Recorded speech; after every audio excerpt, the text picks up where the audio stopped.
1968 ခုနှစ်မြန်မာနိုင်ငံတရားစီရင်ထုံးစာမျက်နှာ83 Civil First Appeal before Uttarpi Judge John Walker and Son Limited Appellant versus SHWE Respondent ဤစီရင်ထုံး audio book ကိုထက်တန်းရှေ့နေဦးအောင်ခိုင်ဦးထက်တန်းရှေ့နေဒေါ်ပြည့်ပြည့်ဖြိုးနှင့်တရားလွှတ်တော်ရှေ့နေဦးထိန်လင်းဦးမိသားစုကစီစဉ်သည် Suit for infringement of a trademark, whether such a suit is maintainable.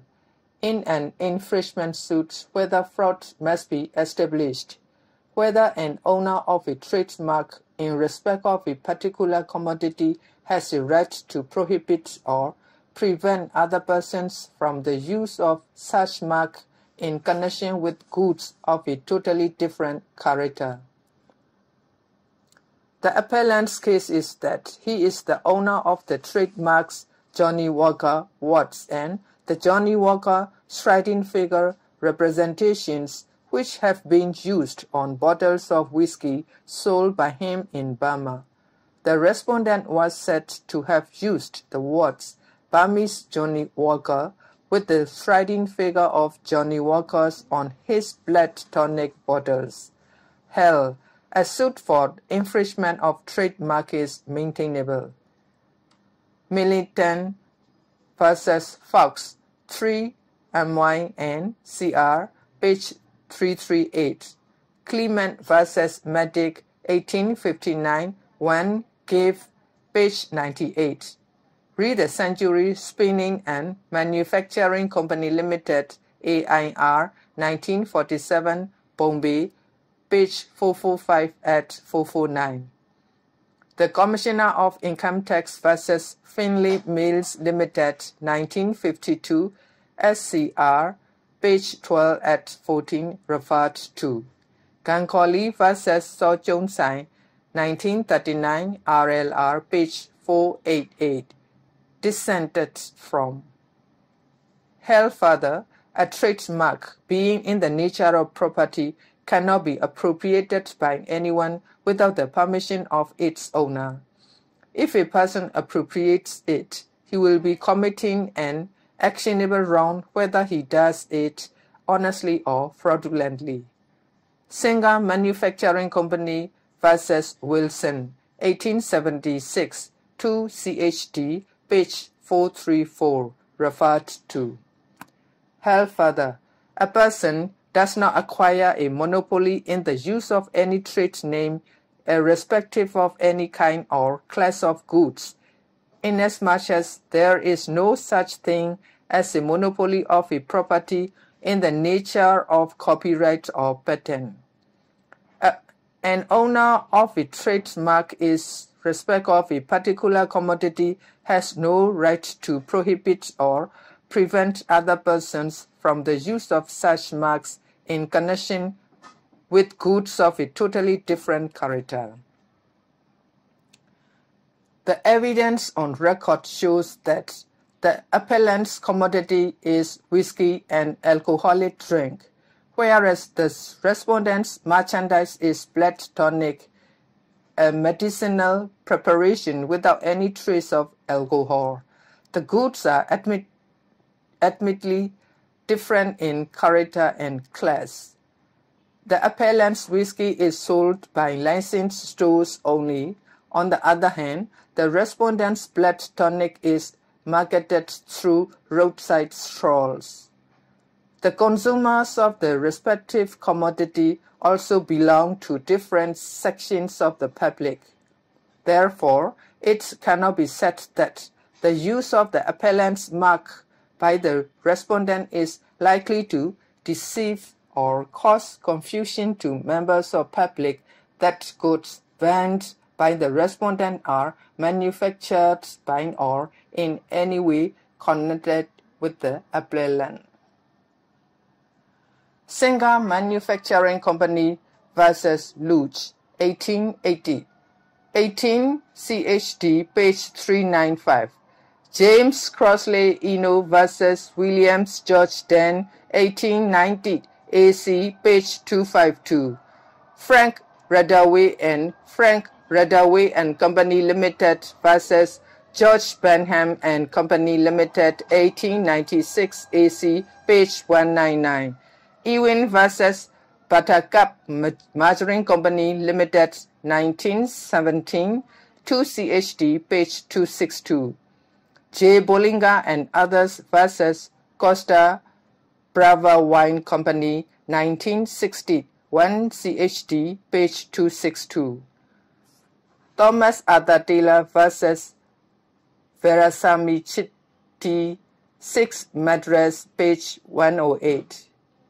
British Aniline and Soda Fabric versus Monak G. Shabaji Katrak, 17 Bombay, page 584. Abdul Salam versus Hamid Ulek, 1912. 15 IC, page 16. Mulji Sikka and Company versus Ramja Ali, 1931, 129 IC, page 612. Oriental Government Security Life Assurance Company Limited versus Oriental Assurance Company Limited, 1913, 21 IC, page 258. Unani Darakana versus Jamdara Dawakana ILR, 12 Lahore, page 224. National Bank of Indore AIR, 1923 Bombay, page 119. National Electric Stores versus General Electric Company Limited AIR, 1944 Lahore, page 386. Caltex India Limited versus Permanent Techchan Lewani, miscellaneous petition number 141 of 1961 of High Court, Bombay, distinguished. Edwards versus Dennis, 1885, 30 CHD, page 454. Anglo-Indian Drug and Chemical Company versus Swastik Oil Mills Company Limited, AIR, 1935 Bombay, page 101. Somerville versus Chambry, 1887, 12 AC, page 452. Thomas Bear and Sons India Limited versus Prayat Narain and other, AIR, 1940, PC 86, referred to. Mr. C.A. Sonma for the appellant, U Mien So for the respondent, Uttapi judge. This is an appeal against the judgment and degree of the Rangoon City Civil Court dismissing the appellant plaintiff's suit for infringement of a trademark. It is the appellant's case that he is the owner of the trademarks Johnny Walker, Watson, the Johnny Walker sliding figure representations which have been used on bottles of whiskey sold by him in Burma since the year 1925. That his trademarks are so well known that either of them seen in isolation and without any reference to whiskey will be generally understood and recognized as indicating a connection with him. That he has recently learned of the sale in Burma of bottles of blood tonic bearing the trademark known as Burmese Johnny Walker, produced by Myawaddy Medical Hall of number 78, Bulaya Street, Damwi, Rangoon, of which the respondent is the proprietor, that in addition to the words Burmese Johnny Walker, these bottles of blood tonic bear a close imitation of Johnny Walker, sliding figure, that the sale of the respondent's blood tonic under such a get-up is likely to confuse purchasers into believing that it is produced or sponsored by or in some way connected in the course of trade with him, and that he is therefore entitled to a perpetual injunction restraining the respondent, his servants, agents, and dealers from using the trademarks, which are colorable imitations of the trademarks belonging to him. The respondent admits that the trademarks Johnnie Walker, Watson, Johnnie Walker, Shredding figure are well known and as being associated with whiskey produced by the appellant, but denies that these trademarks, when seen in isolation and without any reference to whiskey, will be generally understood and recognized as indicating a connection with the appellant. He also maintains that the use of these trademarks on an entirely different commodity is unlikely to confuse the public into believing that such commodity is in any way connected with the appellant. He further contends that the suit is not maintainable inasmuch as an action for infringement of a trademark is unknown to this country.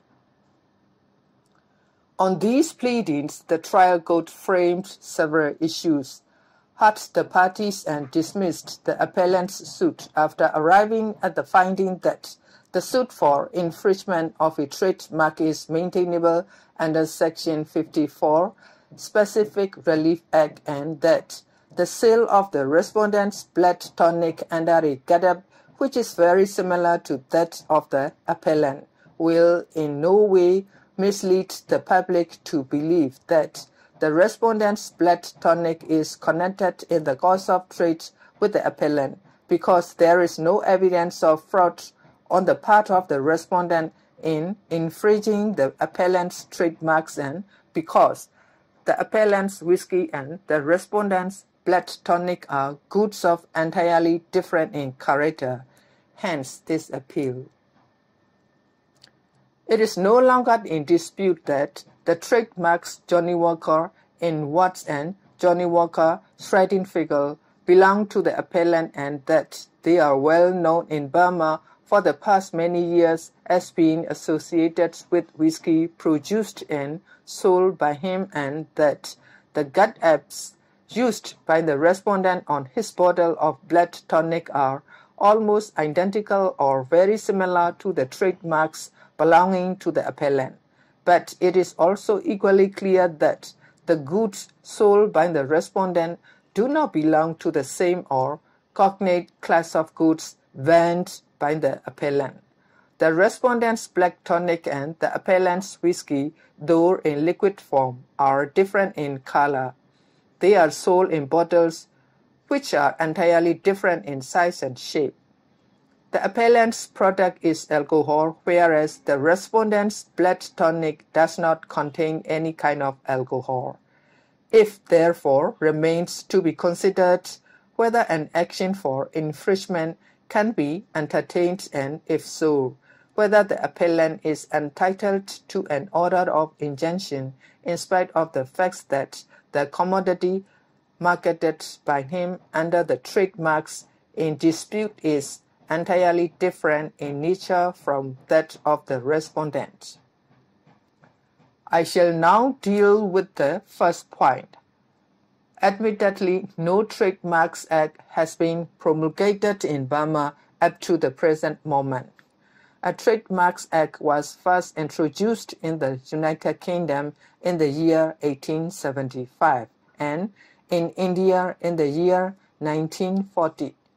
Our courts in Burma have been applying the trademark law as it stood in the United Kingdom prior to 1875 and in India prior to 1940.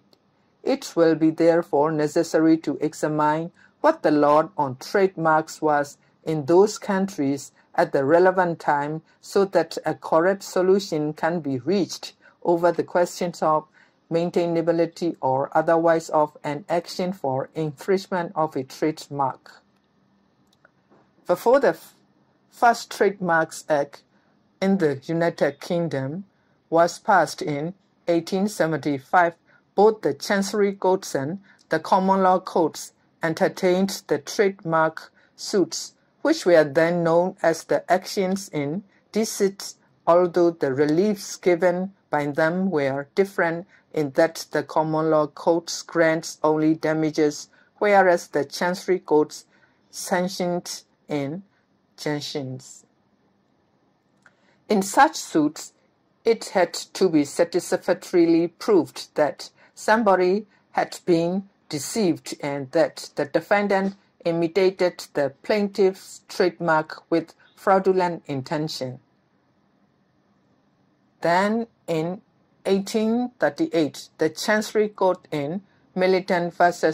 Fox, 3 May NCR, page 338, decided that the court would intervene and grant the relief of injunction if there was proof that the goods of the defendant were or could be passed off as the goods of the plaintiff, and that the question of fraudulent intention of the defendant was immaterial.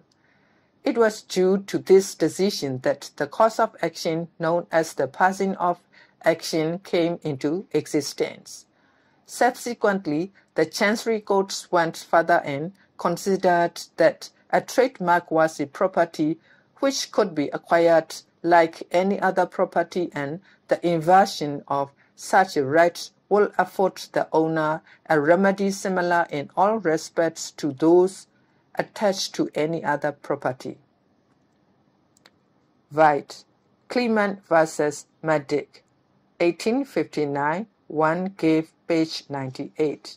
This is how the cause of action known as the infringement action of a trademark came to be recognized.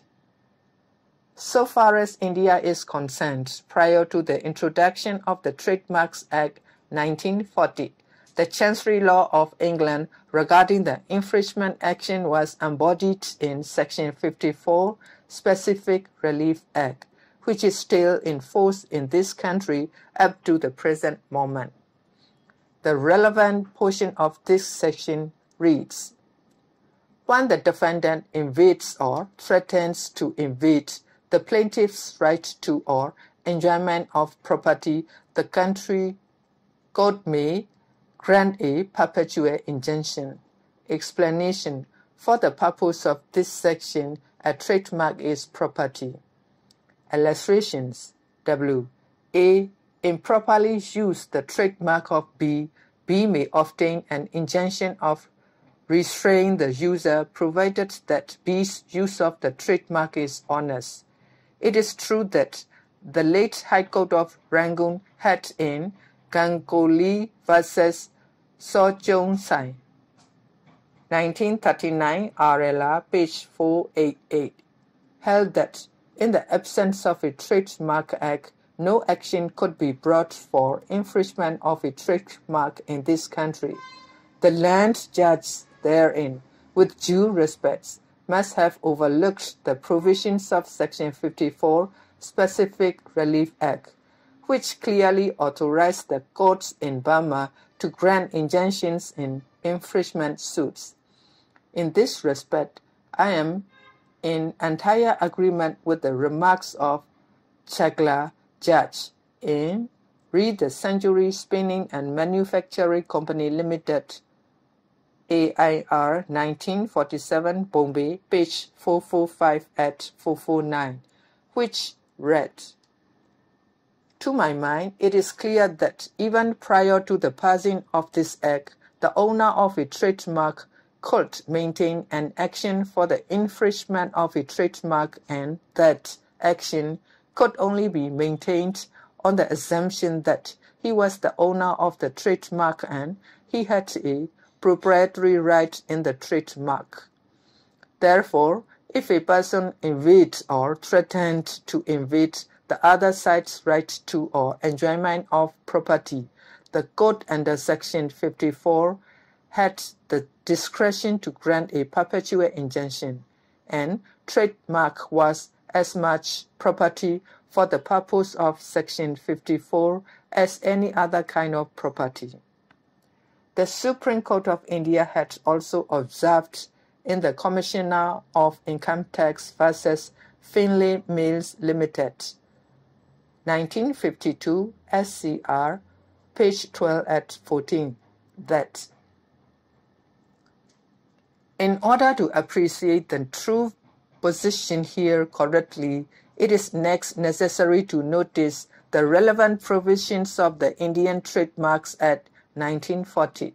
It may be noted that before this act, there was no Trademarks Act in India, but it was recognized that an action lay for infringement of a trademark independently of an action for passing of goods.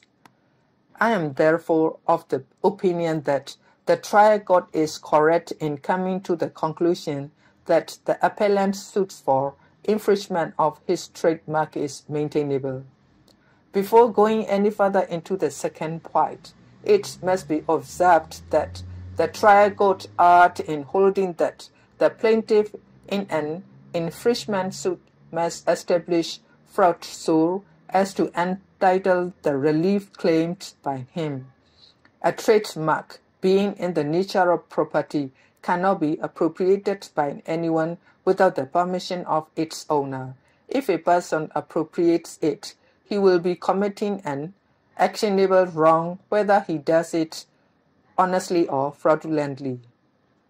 Thus, it has been ruled in Singer Manufacturing Company versus Wilson, 1876, 2 CHD, page 434, that in an infringement action, the question of fraud or probability of deception was immaterial, and all that the plaintiff had to prove was that he was the true owner of the trademark and that the defendant was using a gadab which was either the same or similar to his trademark.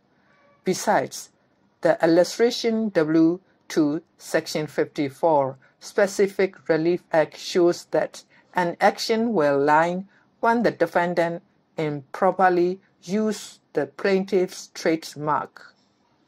It is not necessary that the defendant must have used the mark fraudulently.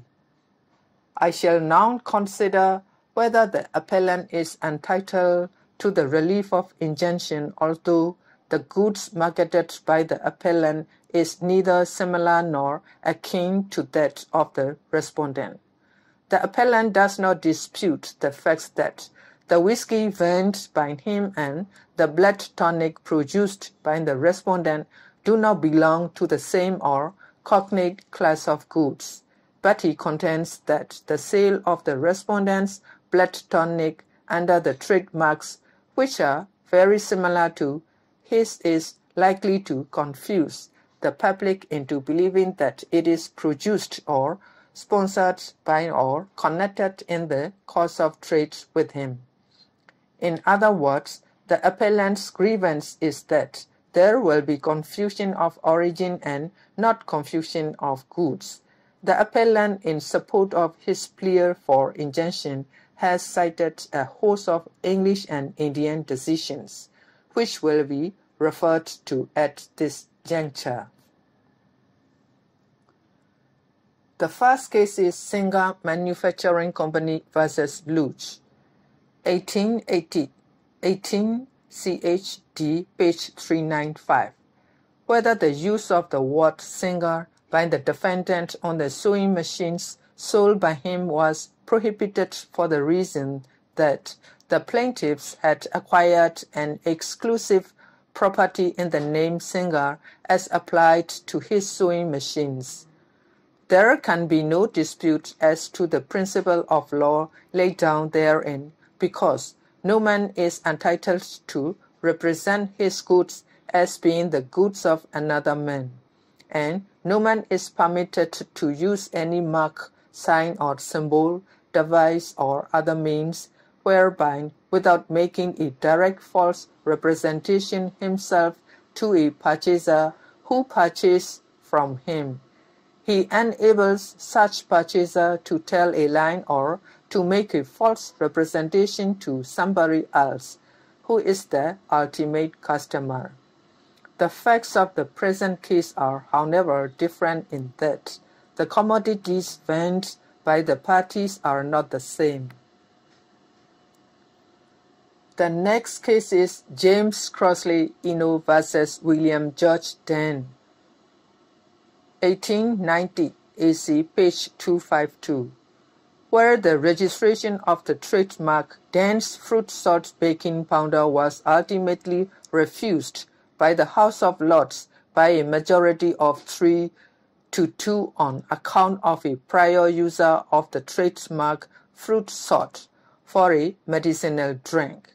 Lord Watson, who voted for the refusal, said at page 258 that, "But I do think that there will be a supposed connection between the two articles in the minds of many persons, who will naturally assume that the baking powder had been manufactured with the appellant's fruit salt and purchase it in that belief, so that a batch of badly made baking powder might seriously injure the credit of the effervescing powder."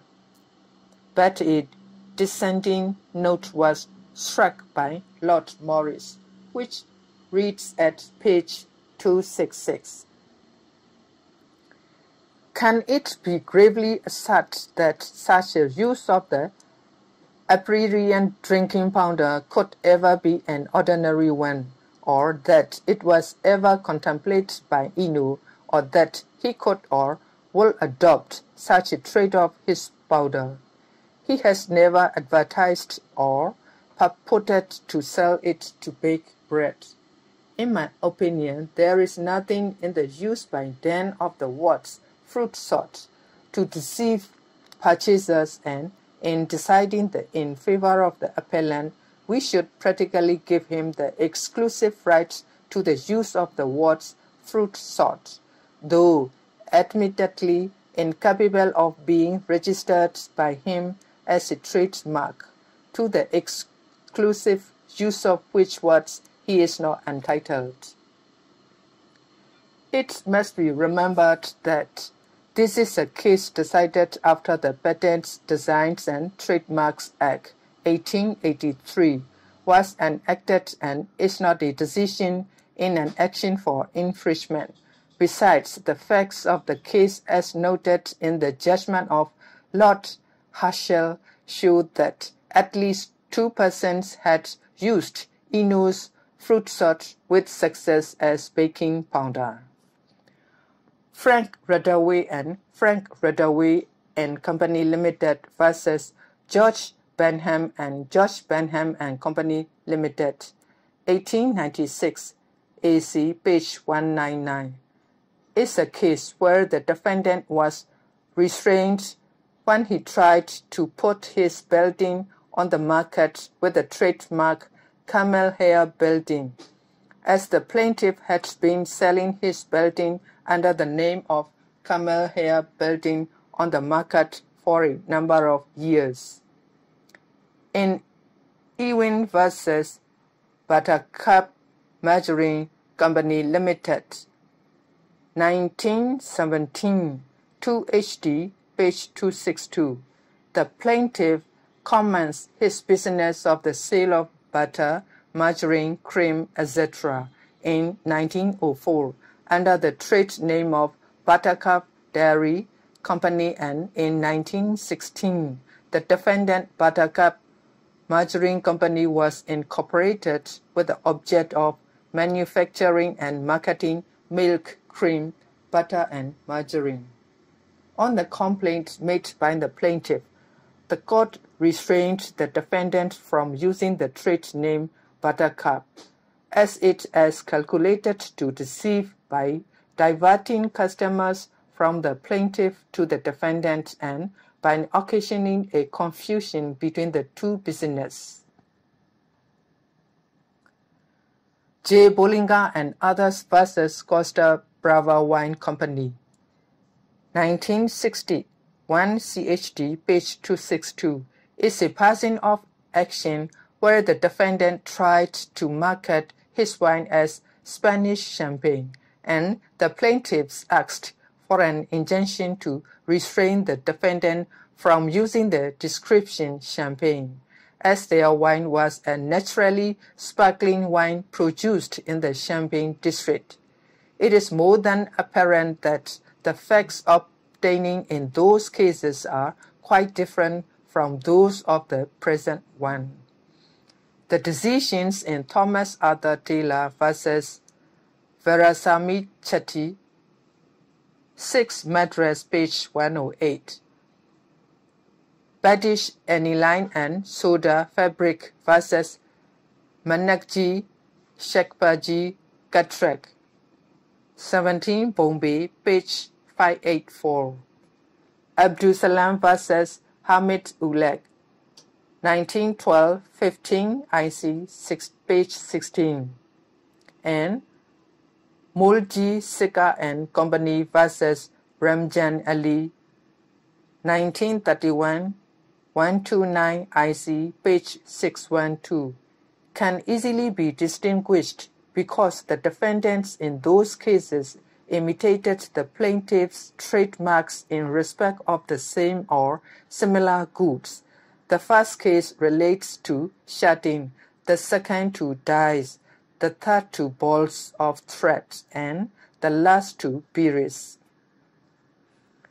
In Oriental Government Security Life Assurance Company Limited versus Oriental Assurance Company Limited, 1930-21 IC, page 258. Both plaintiff and the defendant dealt in insurance business, and the defendant was restrained from using the word Oriental, as it would lead the people to think that the defendant company was the plaintiff's company. Unani Dawakana versus Hamdra Dawakana, ILR 12 Lahore, page 224, is a case which concerned 2 rival drudges, and the defendant therein was restrained from using the trade name of the plaintiff on the ground that he might thereby induce purchasers to believe that the goods which he was selling were the manufacture of the other person. So also is the case of National Bank of Indore, AIR 1932 Bombay, page 119, where an order of injunction was made on the defendant's bank from using the plaintiff bank's name. In National Electric Stores versus General Electric Company Limited, AIR 1944 Lahore, page 386, the defendant was restrained from the use of the word Ostrom on his dry electric flashlight batteries because the plaintiff was found to have sold his electric bulbs, wireless valves, photoelectric cells, dry battery cells, etc., under the name of Ostrom, and had acquired a great reputation in India, and because the goods burnt by the plaintiff and the defendant belonged to the same class and character. Lastly, the appellant placed much reliance upon the decision in Caltex India Limited versus Permanent Tekchan Lewani, miscellaneous petition number 141 of 1961 of High Court, Bombay. The true copy of its judgment has been filed in the trial court's proceedings. It is a case where the registration of the mark Caltex by the defendant in respect of his horological and chronometric instruments was refused on account of the plaintiff's prior registration of the same word on his petroleum products and on account of the dishonesty of the defendant in selecting identical mark Caltex for the purpose of registration. It must at once be pointed out that the registration of a trademark is not an absolute right, and it is within the discretion of the Registrar of Trademarks and its appellate authorities either to refuse or grant such registration. Besides, the following remarks appearing on page 33 of the said judgment is rather illuminating for the purpose of the instant case. The next point that was urged by Mr. SHWE, the land counsel for the petitioner company, was that by adopting the mark text, there was every likelihood of confusion being created in the mind of the public, and that the public was likely to believe that the words bearing the mark text were either manufactured by the petitioner company or that the respondent firm was some way connected with the petitioner company in respect of manufacture of those words. This connection was raised before the Deputy Registrar of Trademarks, and, in my opinion, the decision of the Deputy Registrar on this question is quite right in law. Several authorities have been cited in course of his judgment by the Deputy Registrar of Trademarks, and they were clearly showed that where the goods on which identical mark is sought to be used are entirely different from the goods on which it is already being used, there is no question of any confusion arising in the mind of the public. It is settled law that a person does not acquire a monopoly in the use of any trade name in respect of any kind or class of goods, inasmuch as there is no such thing as a monopoly of a property in the nature of copyright or patent. An owner of a trademark in respect of a particular commodity has no right to prohibit or prevent other persons from the use of such mark in connection with goods of a totally different character. In Edwards v. Dennett, 1885, 30 CHD, page 454, iron wire netting was considered to be goods of a totally different character from iron sheeting, and it was decided that the defendants, in using the trademark of the plaintiff, were not doing anything to mislead the people into thinking that their goods were the goods of the plaintiff.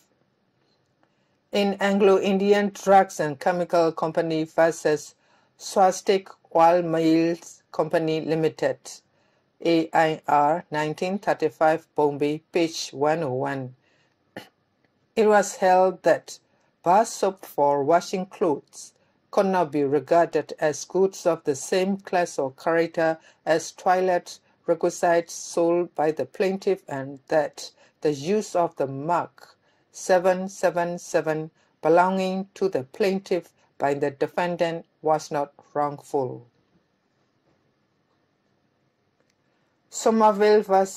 Chambry, 1887, 12 AC, page 452, is an infringement action from Malta, which, like our country, had at that time no statute for the registration of trademarks and no authority from which an exclusive right to a particular trademark could be obtained.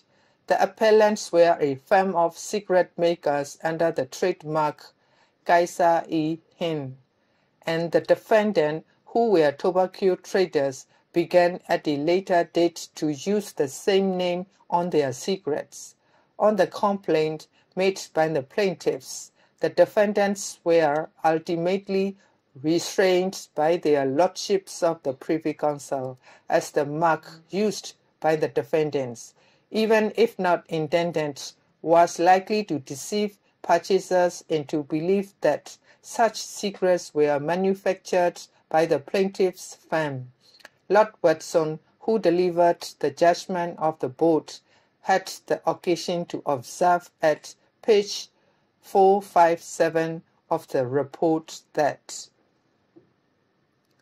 had it not been for the views expressed by the Court of Appeal in giving judgment, it would hardly have been necessary for their lordships to observe that the acquisition of an exclusive right to a mark or name in connection with the particular articles of commerce cannot entitle the owner of that right to prohibit the use by others of such mark or name in connection with goods of a totally different character, and that such use by others can as little interfere with his acquisition of the right. Thomas Bear and Sons India Limited versus Prayak Narain and another, AIR 1940, Privy Council, page 86, is an authority directly in point. It is a case which went up to the Privy Council on appeal from the Allahabad High Court, which gave its decision before the enactment in India of the Trademarks Act 1940.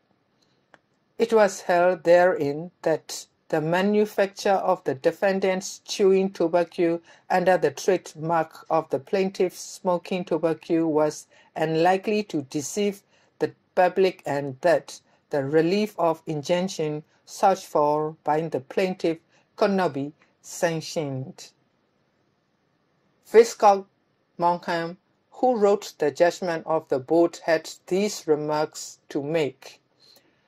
The appellants, of course, did not contend that any persons will purchase the respondent's chewing tobacco in the belief that it was smoking tobacco manufactured by the appellants. Their contention was a very different one.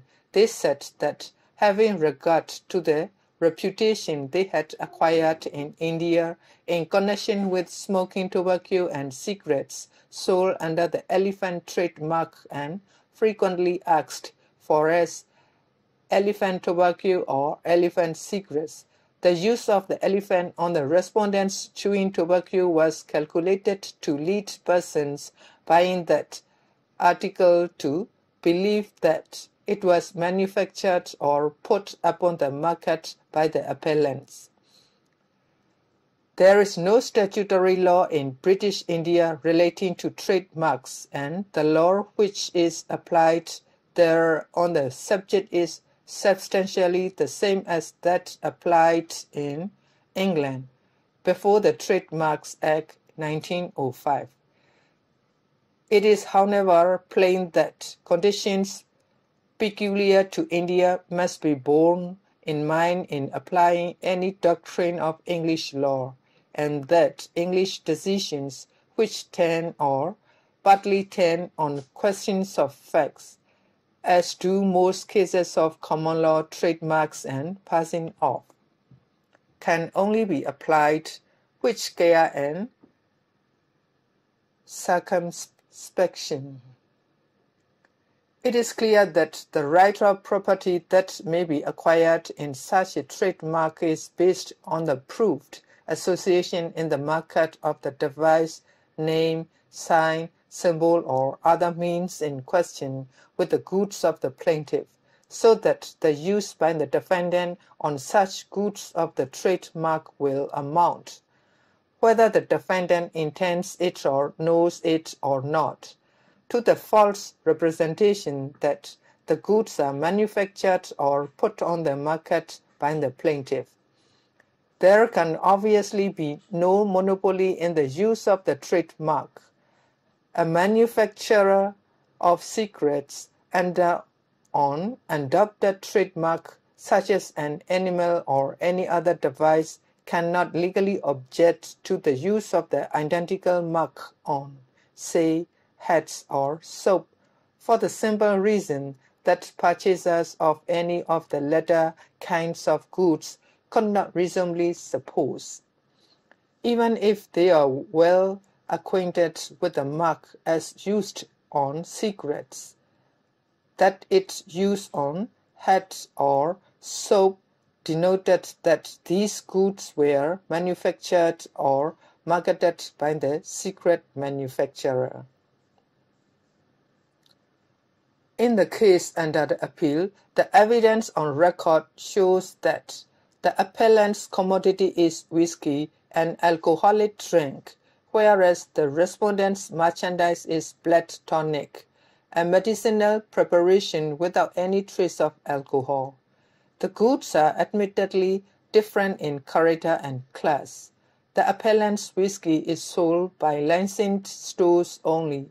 On the other hand, the respondent's black tonic is marketed through roadside stalls. The consumers of the respective commodity also belong to different sections of the public.